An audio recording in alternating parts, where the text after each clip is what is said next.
Hello students, in this video we'll discuss chapter number 4 elections. क्या पढ़ना है बेटा इस चैप्टर में हमें? तो सबसे पहले तो हम इलेक्शंस के मीनिंग को ही जानेंगे भाई, इलेक्शन होता क्या है।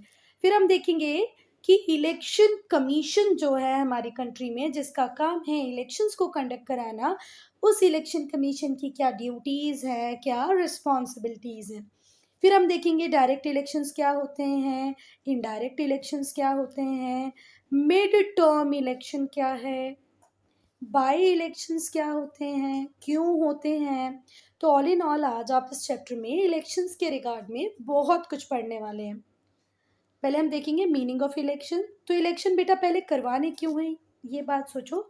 देखो, पहले जब कंट्रीज डेमोक्रेटिक नहीं हुआ करती थी तो राजा रूल करते थे, राजा का बेटा ही राजा बन जाता था। पर आज तो ऐसा नहीं है। आज हम किस में रहते हैं? एक डेमोक्रेटिक कंट्री में रहते हैं जहाँ पर सरकार बनती है। तो वो सरकार कैसे बनेगी, कौन बनाएगा? तो वो डिसाइड किस किस से होता है? इलेक्शन से। ठीक है। तो डेमोक्रेसी क्या है? डेमोक्रेसी एक ऐसी गवर्नमेंट है जहाँ पर जो लोग होते हैं वो बोलते हैं, वो बताते हैं, वो चूज करते हैं कि भाई पावर कौन होल्ड करेगा, किसके पास पावर का कंसंट्रेशन होगा, कौन सी पार्टी है जो सरकार को चलाएगी। ठीक है। फिर यही लोग जो जनरल पब्लिक होती है, यही इस बात को भी बताते हैं कि पावर का यूज कैसे होगा। ठीक है। पावर कौन होल्ड करेगा, पावर का यूज कैसे किया जाएगा, ये कौन डिसाइड करते हैं डेमोक्रेटिक कंट्री में? जनरल पब्लिक या common people. In a democracy, एक डेमोक्रेटिक कंट्री में जो सिटीजन्स होते हैं, जो लोग होते हैं, वो चूज करते हैं या इलेक्ट करते हैं अपने रिप्रेजेंटेटिव्स को, या तो डायरेक्टली करते हैं या तो इनडायरेक्टली करते हैं। और ये जो रिप्रेजेंटेटिव्स होते हैं यही कंट्री को रन करते हैं। तो ऑल इन ऑल इस चैप्टर में हमने क्या पढ़ा कि भाई आज हम एक डेमोक्रेटिक कंट्री में रहते हैं तो यहाँ इलेक्शन बहुत ज़रूरी हो जाते हैं। क्योंकि पहले जब मॉर्निकी हुआ करती थी, राजशाही हुआ करती थी, तो राजा का बेटा ही राजा बन जाता था। पर अब सरकार कौन चलाएगा, कौन पीएम बनेगा, कौन सीएम बनेगा, ये किसके थ्रू डिसाइड होता है? इलेक्शंस के थ्रू डिसाइड होता है। ठीक है। हम जनरल पब्लिक के पास राइट है, पावर है कि किसके पास पावर होगी, उस पावर का यूज़ कैसे होगा, वो सब हम डिसाइड करते हैं। ठीक है। या तो हम रिप्रेजेंटेटिव्स को डायरेक्टली चुनेंगे या इनडायरेक्टली चुनेंगे, पर चुनने का राइट हमारे पास है। अब हम देखेंगे इलेक्शन क्या है। तो इलेक्शन बेटा प्रोसीजर है जिस प्रोसीजर के थ्रू हम लोगों को चुनते हैं। किसके थ्रू? वोटिंग के through.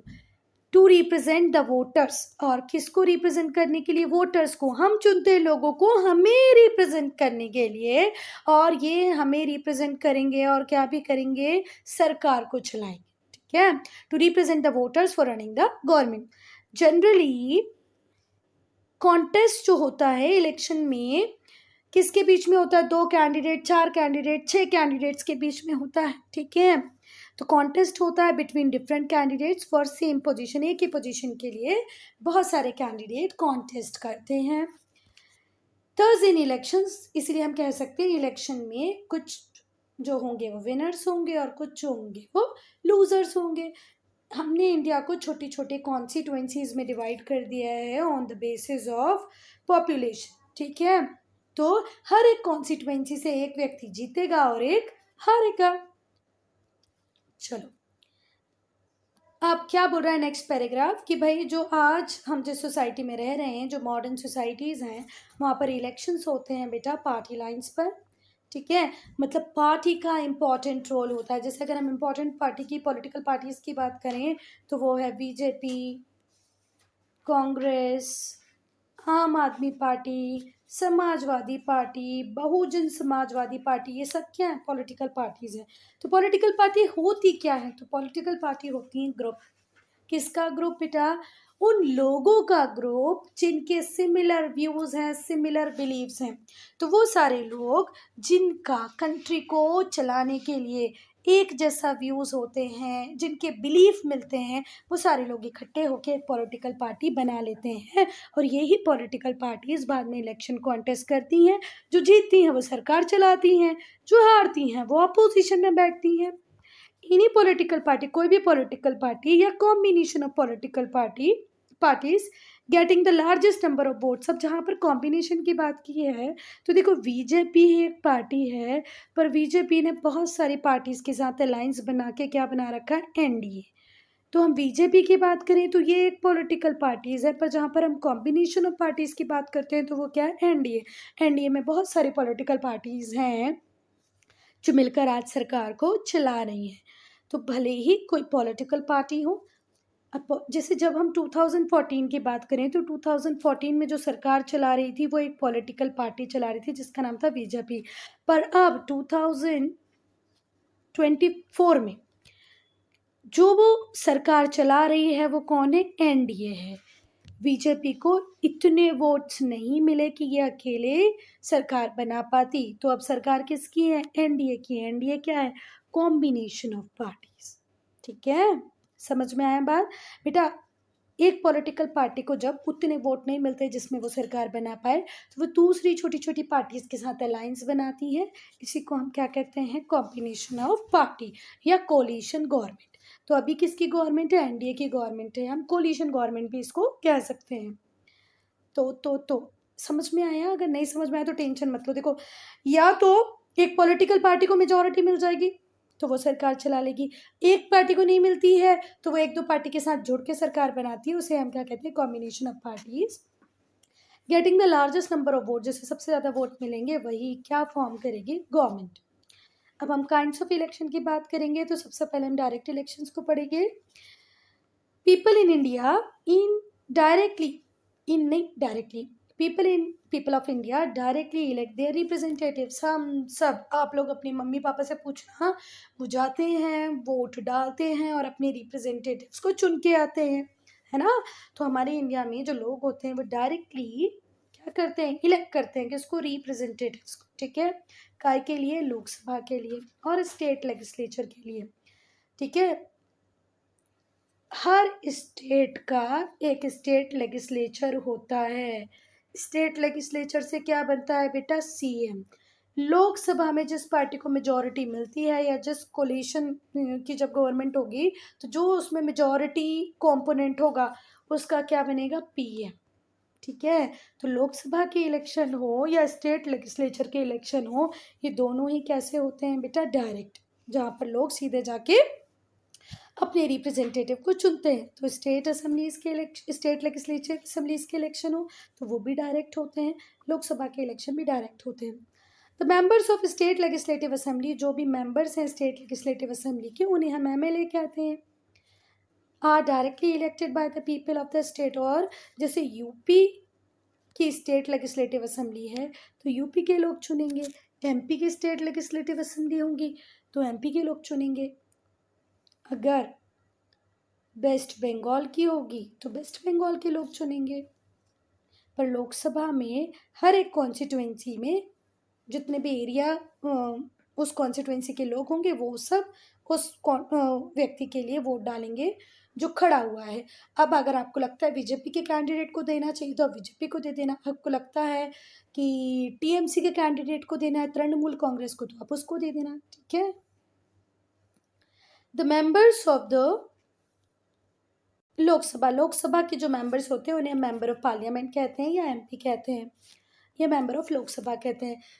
Member of parliament MP हम किसको कहते हैं, लोकसभा के मेंबर्स को। क्या राज्यसभा के मेंबर को भी हम मेंबर ऑफ पार्लियामेंट कहते हैं, पर अभी हम लोकसभा पढ़ रहे हैं तो इतना ध्यान रखो कि लोकसभा के जो मेंबर्स होते हैं उन्हें हम क्या कहते हैं, MPs, member of parliament. State legislative assemblies में जो लोग होते हैं उन्हें क्या कहते हैं, हम MLA, member of legislative assembly. Under the existing political system, जो अभी जो पॉलिटिकल सिस्टम हमारे इंडिया में रन कर रहा है वहाँ पर इलेक्शंस होते हैं पार्टी लाइंस पर, या तो एक सिंगल पार्टी या कॉम्बिनेशन ऑफ पार्टी जिसको लार्जेस्ट नंबर में वोट्स मिले होंगे लेजिस्लेचर में वो अपने लीडर को इलेक्ट करेगी या अपने आप में से किसी व्यक्ति को इलेक्ट करेगी जो चीफ मिनिस्टर बनेगा या प्राइम मिनिस्टर बनेगा। लोकसभा के इलेक्शन है तो प्राइम मिनिस्टर बनेगा, स्टेट लेजिस्लेचर के इलेक्शन होंगे तो चीफ मिनिस्टर बनेगा। बेटा देखो, जैसे यूपी के योगी आदित्यनाथ हैं, वेस्ट बंगाल की ममता बनर्जी हैं, हमारे मध्य प्रदेश में मोहन यादव हैं। ठीक है बात, तो ये हो गए चीफ मिनिस्टर। पर अब हम सबके, एमपी के भी, वेस्ट बंगाल के भी और किसका नाम ले, यूपी के भी, सबके, हम सबके प्राइम मिनिस्टर कौन है, तो वो है नरेंद्र मोदी। तो अगर लोकसभा के इलेक्शन होंगे तो वहां से पीएम बनेगा, राज्यसभा के इलेक्शन से सीएम बनेगा। और ये पीएम और सीएम कौन होंगे? या तो ये सिर्फ एक किसी पॉलिटिकल पार्टी को बिलोंग करते होंगे या कॉम्बिनेशन ऑफ पार्टी से बने होंगे। बेटा फिर से मैं बोल रही हूँ, 2014 में बीजेपी की सरकार थी, 2019 में भी अकेले बीजेपी की सरकार थी, पर 2024 में जो अभी करंट इलेक्शन हुए, बीजेपी को इतनी सीट्स नहीं मिली, इसीलिए बीजेपी की सरकार नहीं है। ये किसकी सरकार है? एनडीए की सरकार है, मतलब कॉम्बिनेशन पार्टीज की सरकार। अब हम पढ़ेंगे इनडायरेक्ट इलेक्शंस को। तो इंडिया में दो टाइप के लेजिस्लेचर होते हैं, यूनियन में भी और स्टेट में भी। ठीक है, यूनियन में अगर हम दो टाइप की बात करें तो होता है बेटा, पहला तो लोकसभा जिसको हमने पढ़ा, दूसरा होता है राज्यसभा। ऐसे स्टेट लेवल पे भी बेटा एक होता है लेजिस्लेटिव असेंबली और दूसरा होता है लेजिस्लेटिव काउंसिल। विधान सभा और विधान परिषद, ये क्या है? विधान सभा और ये क्या है? विधान परिषद। ठीक हुई बात। ऐसे ही ये लोकसभा है और ये राज्यसभा है। तो लोकसभा के लिए इलेक्शन होते हैं डायरेक्ट, राज्यसभा के लिए होते हैं इनडायरेक्ट। लेजिस्लेटिव असेंबली के लिए इलेक्शन होते हैं डायरेक्ट और लेजिस्लेटिव काउंसिल के लिए इलेक्शन होते हैं इनडायरेक्ट। आई बात समझ में? तो इंडिया में दो टाइप के लेजिस्लेचर्स होते हैं, एक होता है यूनियन लेवल पे, दूसरा होता है स्टेट लेवल पे। स्टेट लेवल पे ओनली सम स्टेट्स, और वो सम स्टेट्स भी कितने हैं बेटा? 6। सिर्फ 6 स्टेट ऐसे हैं जहाँ पर लेजिस्लेटिव काउंसिल भी मिलेगा, बाकी हर स्टेट में सिर्फ लेजिस्लेटिव असेंबली होता है। और वो 6 स्टेट्स कौन से हैं बेटा? आंध्र प्रदेश, तेलंगाना, कर्नाटका, महाराष्ट्र, बिहार और उत्तर प्रदेश। 2, 2 4 और 2 3 6। आगे बात समझ में? तो इंडिया में दो टाइप के लेजिस्लेचर हैं, यूनियन लेवल पे भी, स्टेट लेवल पे भी। पर अगर स्टेट लेवल की बात करें तो कुछ स्टेट, और कुछ स्टेट ना बोल के हम क्या बोलते हैं? 6 स्टेट के लिए, जिनमें सेकेंड हाउस भी है, जिसे हम विधान परिषद या लेजिस्लेटिव काउंसिल कहते हैं। वो 6 स्टेट कौन से हैं? एक बार बोलो मेरे साथ। आंध्र प्रदेश, तेलंगाना, कर्नाटका, महाराष्ट्र, बिहार और उत्तर प्रदेश। ठीक है, जहाँ पर लेजिस्लेटिव असेंबली भी है और लेजिस्लेटिव काउंसिल भी है। यूनियन लेवल पे अपर हाउस जो होता है उसे हम राज्यसभा कहते हैं, लोअर हाउस को हम लोकसभा कहते हैं। और जो राज्यसभा है ये परमानेंट हाउस है, ये कम्प्लीटली डिसॉल्व नहीं होता। जो इलेक्शंस होते हैं दोनों ही हाउस के, भले वो स्टेट हो या यूनियन हो, ये अरे अरे अरे सॉरी सॉरी सॉरी, भले ही राज्यसभा के इलेक्शन हो या लेजिस्लेटिव काउंसिल के इलेक्शन हो, दोनों ही इनडायरेक्ट होते हैं। The election to both the houses are the state and union level is indirect. यहाँ पर स्टेट में किसकी बात करें हम? लेजिस्लेटिव काउंसिल की। यहाँ पर यूनियन में हम किसकी बात करें? राज्यसभा की। इन दोनों के इलेक्शन कैसे होते हैं बेटा? इनडायरेक्ट। चलें आगे। The representatives are not directly elected by the people. जो राज्यसभा में और लेजिस्लेटिव काउंसिल में, मतलब विधान परिषद में जो लोग बैठे हैं, उन्हें हम जनरल पब्लिक ने डायरेक्टली इलेक्ट नहीं किया है। ठीक है बात।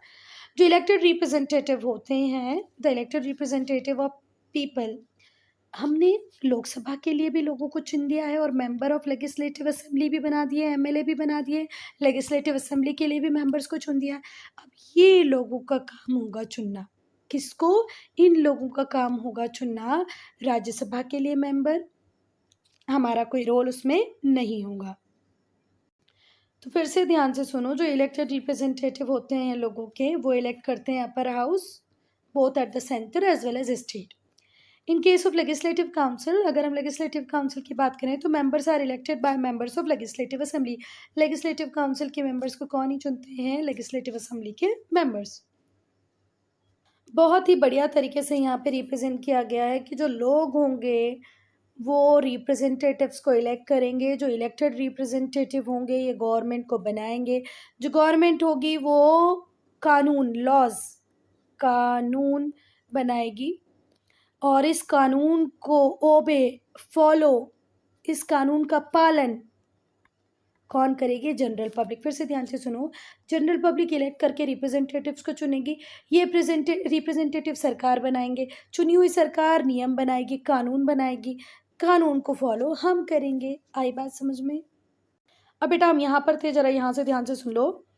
इन केस ऑफ लेजिस्लेटिव काउंसिल के केस में जो मेंबर्स होते हैं, members are elected by members of legislative assembly. कौन चुनता है? लेजिस्लेटिव असेंबली के मेंबर चुनते हैं।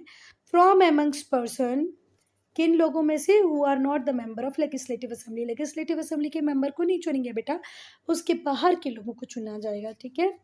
जो राज्यसभा होती है उसमें 250 मेंबर से ज़्यादा नहीं होते, 238 मेंबर्स चुन के आए हैं, ठीक है, 238 मेंबर्स चुन के आए हैं। किसने चुना है? लेजिस्लेटिव असेंबली ने चुना है।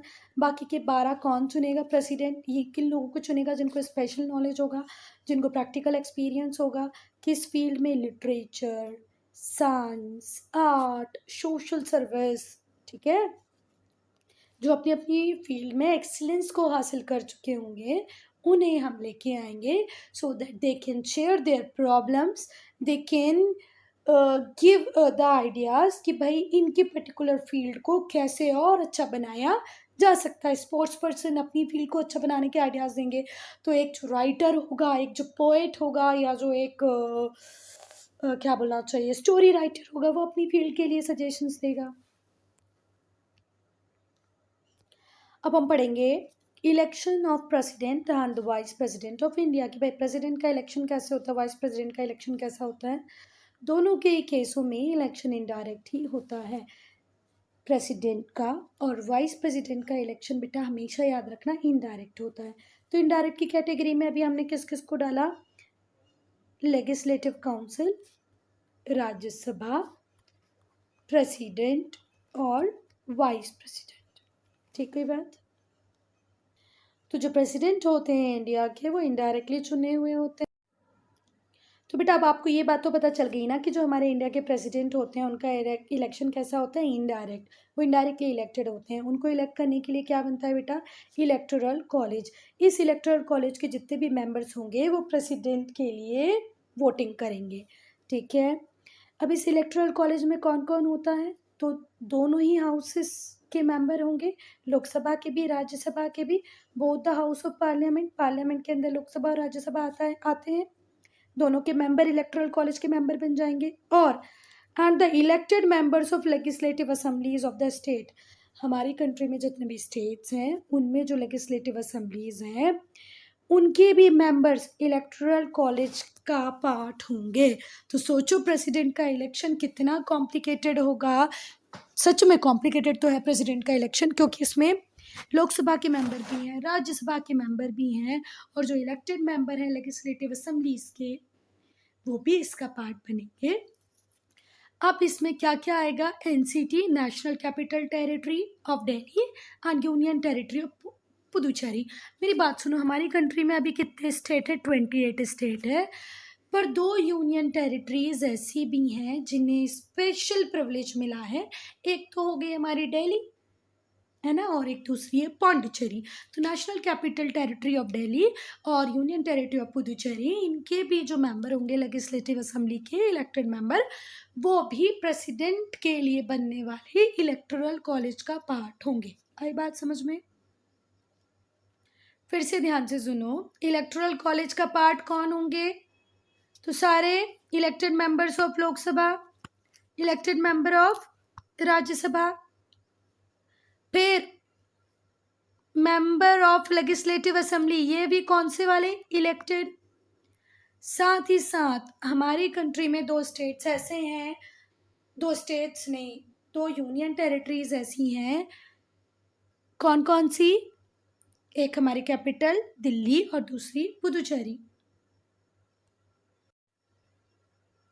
और बेटा जो इलेक्शन होते हैं ना, वो किसके अकॉर्डिंग होते हैं? प्रोपोर्शनल रिप्रेजेंटेशन के अकॉर्डिंग होते हैं, means of single transferable vote. अब मेरी बात ध्यान से सुनो, ये दोनों ही टर्म्स समझने की कोशिश करना, प्रोपोर्शनल रिप्रेजेंटेशन ऑफ और सिंगल ट्रांसफरेबल वोट। बेटा प्रोपोर्शनल रिप्रेजेंटेशन तो इजी है, आप कैसे समझो इसको, कि जैसे जब लोकसभा के इलेक्शन हुए तो यहाँ पर कैंडिडेट्स के नाम लिखे होते हैं और यहाँ पर उनका साइन बना होता है, यहाँ कैंडिडेट का नाम और उसका साइन। मुझे लगता है कि मुझे बीजेपी को वोट देना चाहिए, तो मैं यहाँ क्लिक करूँगी, मेरा वोट किसको चला गया? बीजेपी को। किसी को लगता है उसे आम आदमी पार्टी को देना चाहिए, वो यहाँ क्लिक करेगा, तो वोट किसको चला गया? आम आदमी पार्टी को। यहाँ पर अरेंज होते हैं, ऊपर नीचे कोई किसी भी ऑर्डर में हो सकता है, ऊपर आम आदमी पार्टी हो, नीचे बीजेपी हो, बीच में कांग्रेस हो, पर हम एक को वोट देते हैं, किसको वोट देते हैं बेटा? एक को। या तो मेरा वोट बीजेपी को होगा, बीजेपी के कैंडिडेट को होगा, या मेरा वोट आम आदमी पार्टी के कैंडिडेट को होगा। पर जब हम प्रेसिडेंट की इलेक्शन की बात करते हैं तो हम कैसे करते हैं? देखो, अगर यहाँ पर लिखा है प्रतिभा पाटिल, यहाँ पर लिखा है एपीजे अब्दुल कलाम, और यहाँ पर लिखा है ममता बनर्जी, समझ लो। अब मुझे जितने भी नाम गिवन होंगे, 5 गिवन होंगे, 6 गिवन होंगे, इन सबको रैंकिंग देना है कि भैया मैं पहले नंबर पे तो चाहती हूँ कि एपीजे अब्दुल कलाम ही बने, और फिर मैं चाहती हूँ कि अगर अब्दुल कलाम ना बन पाए तो ममता बनर्जी बन जाए। चलो, अगर ममता बनर्जी भी ना बने तो तीसरी रैंकिंग में देती हूँ किसको? प्रतिभा पाटिल को। ऐसे जो 7-8 नाम होंगे उसमें से आपको 1 2 3 4 रैंकिंग तो देनी ही पड़ेगी। इसी को क्या कहते हैं? Proportional representation.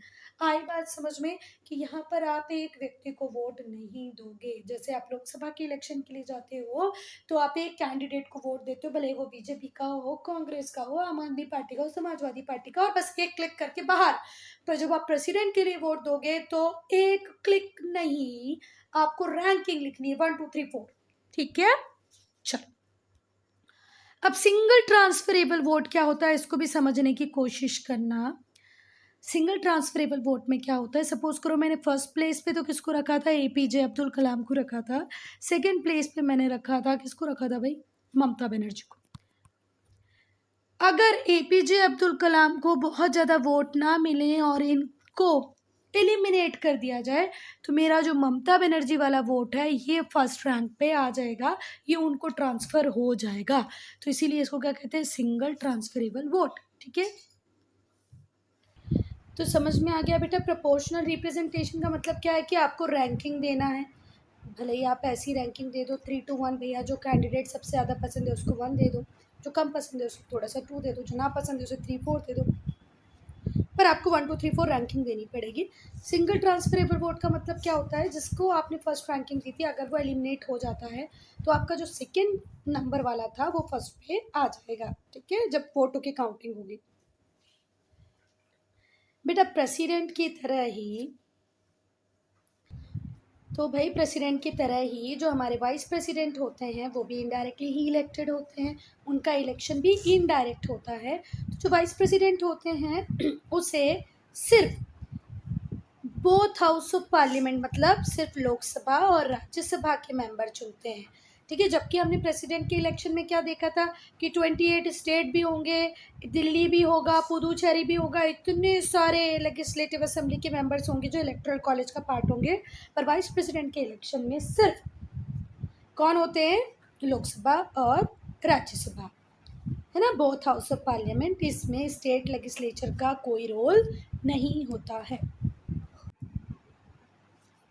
जनरल इलेक्शंस पढ़ेंगे बेटा हम। तो देखो, हम सबको पता है कि लोकसभा का टर्म कितने साल का होता है बेटा? 5 ईयर्स का होता है।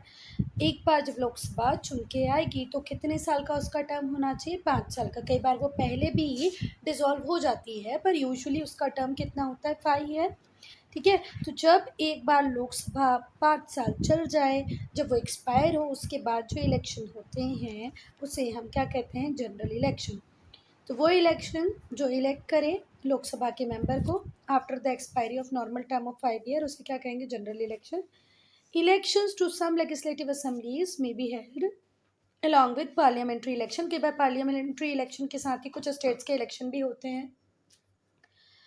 अर्लियर अप टू 1957 तक साइमल्टेनियस इलेक्शंस होते थे लोकसभा और स्टेट असेंबलीज के। ठीक है, 1957 तक लोकसभा और स्टेट असेंबलीज के इलेक्शन साइमल्टेनियस ही होते थे, साथ में ही होते हैं। However an account of early dismissal, पर कई बार क्या हुआ, कुछ स्टेट की गवर्नमेंट जल्दी डिसमिस हो गई। ठीक है, कई बार मिड टर्म इलेक्शन हो गए, इसीलिए ये दोनों ग्रेजुअली सेपरेट होते गए। कई बार ऐसा हुआ स्टेट की सरकार तो 5 साल चली पर नेशनल या जो लोकसभा थी वो 5 साल नहीं चल पाई। कई बार लोकसभा 5 बार चल गई तो स्टेट 5 साल पूरा चल गई, पर स्टेट लेजिस्लेटिव असेंबलीज पूरा 5 साल का कार्यकाल पूरा नहीं कर पाई। तो इन दोनों में डिफरेंस आ गया। फिर से मेरी बात सुनना ध्यान से कि 1957 तक तो साइमल्टेनियस इलेक्शन होते थे लोकसभा और स्टेट असेंबलीज के। पर कई बार क्या हुआ या तो लोकसभा का अर्ली डिसमिसल हो गया, या कई बार मिड टर्म इलेक्शंस हुए, या कई बार स्टेट असेंबली का अर्ली डिसमिसल हो गया, या मिड टर्म इलेक्शन हुए। इस वजह से ये दोनों सेपरेट होते गए और अभी भी लोकसभा के इलेक्शन अलग होते हैं, स्टेट लेजिस्लेचर के लिए इलेक्शंस अलग होते हैं। अब हम पढ़ेंगे मिड टर्म इलेक्शन को। तो ये जो इलेक्शन होता है ये कब होता है बेटा, जब स्टेट लेजिस्लेटिव असेंबली में या लोकसभा असेंबली डिसॉल्व हो जाए, अपने टर्म को पूरे 5 साल को पूरा ना कर पाए और बीच में ही डिसॉल्व हो जाए। मिड टर्म इलेक्शन कब होते हैं बेटा, जब जो आपकी लोकसभा है या जो स्टेट लेजिस्लेटिव असेंबली है ये अपने 5 साल पूरे नहीं कर पाए, बीच में ही किसी रीजन से डिसॉल्व हो गई, तो तब जो इलेक्शन होंगे उन्हें क्या कहेंगे, मिड टर्म इलेक्शन। जो न्यू हाउस होगा वो नॉर्मली पूरे 5 साल काम करेगा। The new house will normally have a full 5 year term. This election is called mid term election. जब लेजिस्लेटिव असेंबली या लोकसभा 5 साल के लिए तो चुनी गई थी पर उसके पहले ही डिसॉल्व हो गई, अपने 5 साल कंप्लीट नहीं कर पाई, तो उसमें जो इलेक्शन होंगे उन्हें हम क्या कहेंगे, mid term election. Mid term election में जो सरकार चुन के आएगी वो पूरा 5 साल ही काम करेगी। अब हम पढ़ेंगे बेटा बाई इलेक्शंस को।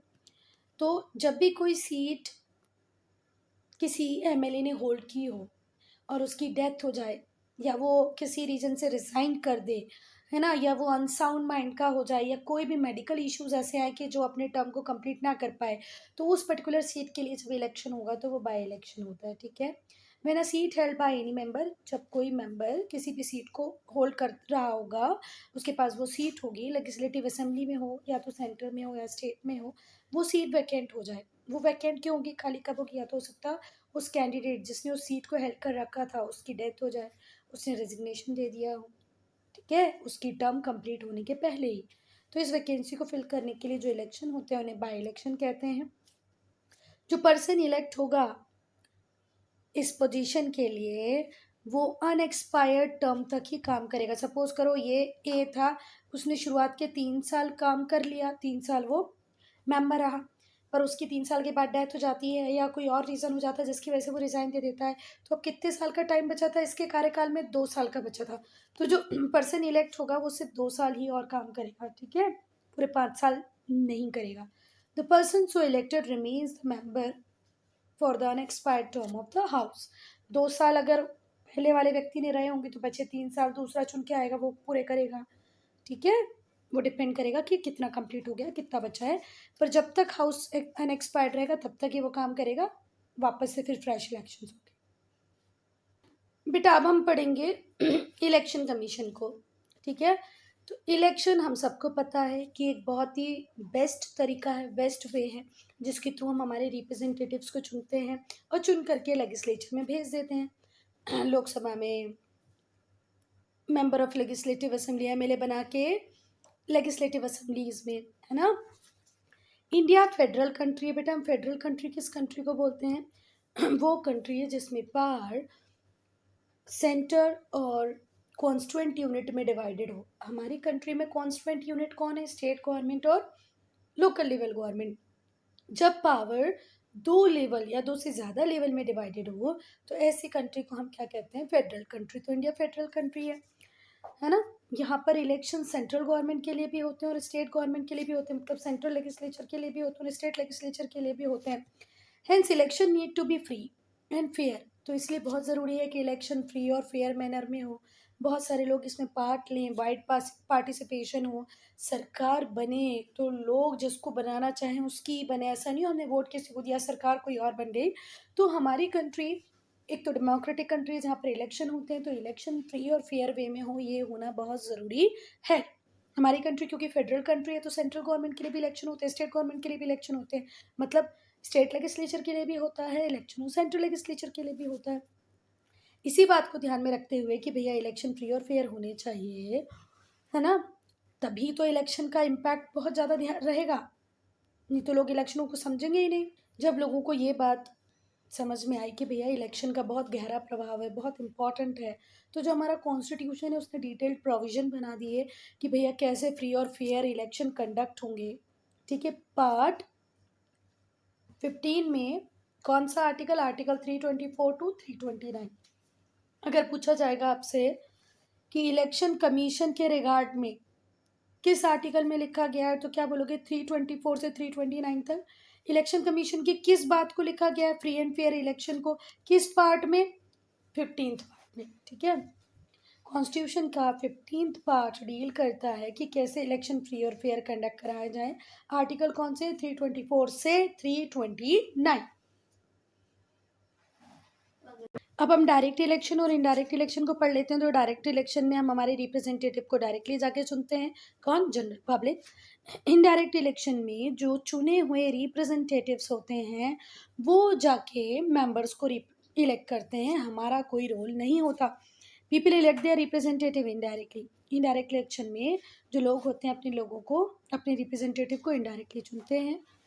किसके थ्रू? अपने इलेक्टेड रिप्रेजेंटेटिव्स के थ्रू। ठीक है, जो मेंबर होते हैं राज्यसभा के उन्हें कौन चुनते हैं? स्टेट लेजिस्लेटिव असेंबलीज के मेंबर। स्टेट लेजिस्लेटिव असेंबली के मेंबर को मैंने चुना था, फिर मेरे चुने हुए मेंबर ने राज्यसभा के मेंबर को